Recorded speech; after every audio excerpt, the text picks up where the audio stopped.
Like I just couldn't be less interested in it. Like, how does that work? Is that where genetics and nurturing and all kinds of other things come into play?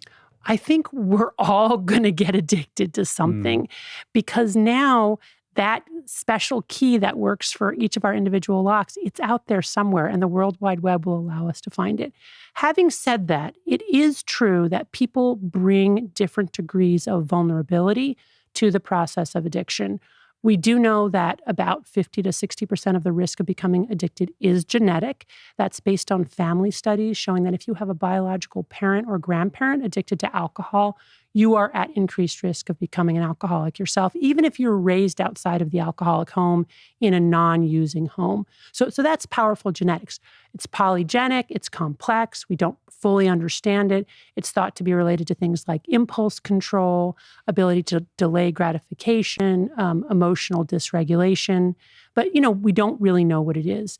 Other risk factors include co-occurring psychiatric disorders. People with psychiatric disorders are more likely to develop an addiction, and also how you were raised. If you had a traumatic experience, as we've talked about, that puts you at risk.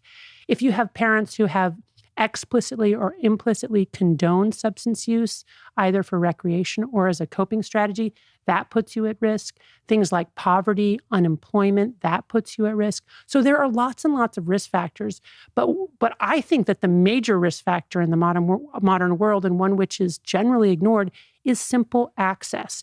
If you have access to a drug, you are more likely to try it and more likely to get addicted to it.